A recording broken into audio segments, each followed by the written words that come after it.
চাইলে তোমার কিডনি বিক্রি করে দাও, কিন্তু যদি দিদিমার জন্মদিনে 5 লক্ষ টাকার বেশি দামের উপহার না আনো, তাহলে আমি তোমাকে আর তোমার জিনিসপত্র এই বাড়ি থেকে বের করে দেব, বুঝেছো? যোধপুরের কোটিপতি ব্যবসায়ী পরিবার আগরওয়াল অ্যান্ড সন্সের প্রধান গায়ত্রী দেবীর জন্মদিন উদযাপিত হতে চলেছে। শহরের সবচেয়ে ধনী ও সম্মানিত ব্যক্তিরা সেই পার্টিতে আসতে চলেছেন, কিন্তু গায়ত্রী দেবীর নাতনি অগ্নি বিরক্ত ছিল, কারণ তার দাদু তাকে এক গরিব ছেলের সঙ্গে গৌতমের সঙ্গে বিয়ে দিয়েছিলেন, যার কারণ কেউ জানত না। অগ্নি চেয়েছিল দিদিমাকে একটি দামি উপহার দিতে, যাতে সবার সামনে তাকে অপমানিত হতে না হয়। অবনি, আজ সন্ধ্যায় যে উপহার আমি আনবো সেটা দেখে শুধু তুমি নয়, দিদিমাও অবাক হয়ে যাবে। তুমি দেখবে গৌতম অবনিকে বলেছিল, কিন্তু তার কোনো পরিকল্পনা ছিল না। সে এক দোকানের সামনে পৌঁছলো, সেটা একটি গয়নার দোকান ছিল। সে একটি আংটির দিকে তাকিয়ে কিছু একটা ভাবছিল। এই কি দেখছো? জানো তো প্রতিটি গয়নার দাম 5 লক্ষ টাকার ওপরে শুরু হয়। জানি, দেখতে তো টাকা লাগে না। ও তাই নাকি? মারতেও টাকা লাগে না, বুঝেছো? এখন এখান থেকে চলে যাও। কিছু না জেনেই গার্ড গৌতমকে ধাক্কা দিল। যাও এখন। আপনি দিদিমাকে কি উপহার দেবে, গৌতম এটা নিয়েই ভাবছিল। ঠিক তখনই হঠাৎ পুলিশ দল নিয়ে দেখুন, সিকিউরিটি গার্ড এই লোকটা সেখানে দাঁড়িয়ে পৌঁছলো। এই চোরকে গ্রেপ্তার করো।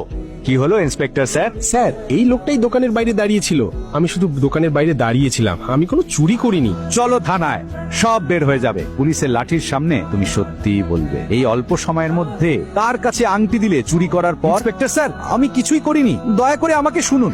পুলিশ গৌতমকে তুলে নিয়ে গেল থানায়। গৌতম অনুরোধ করতে লাগলো, কিন্তু কেউ তার কথা শুনল না। থানায় পৌঁছে ইন্সপেক্টর তাকে লকআপে বন্দি করে দিল। তোমরা প্লিজ আমাকে শোনো, আমি অবনি আগরওয়ালের স্বামী। ও, তাহলে তুমি সেই আলসে জামাই যে তার ধনী স্ত্রীকে খুশি করতে চুরি করে? আমি বলছি ইন্সপেক্টর স্যার, 1 মিনিট অপেক্ষা করুন। আপনারা ভুল বুঝেছেন। আমি কিছুই করিনি, আমি শুধু দোকানের বাইরে দাঁড়িয়েছিলাম। আপনারা ওকে জিজ্ঞেস করুন, ও সব বলবে। কি এখনো চুরিও শুরু করেছে নাকি? ইন্সপেক্টর, আপনি ওকে মারুন বা যা খুশি করুন, আমি ওকে ছাড়াতে যাচ্ছি না।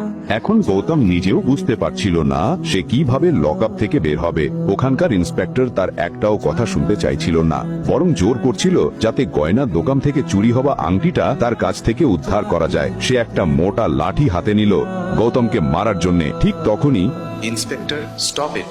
ইন্সপেক্টর অবাক হয়ে পিছনে তাকালো। শহরের কমিশনার সেখানে দাঁড়িয়েছিলেন। কিভাবে সাহস হলো তোমার?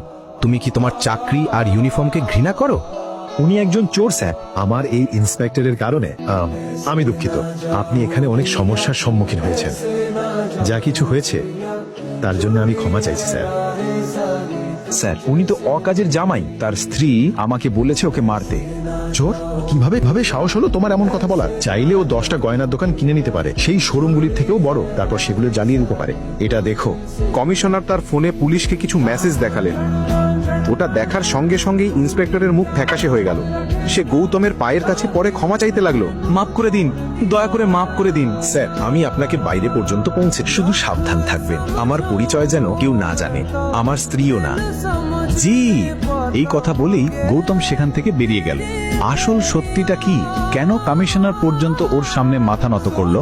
একটা রহস্য প্রকাশ পেতে চলেছে, যা আপনাকে চমকে দেবে।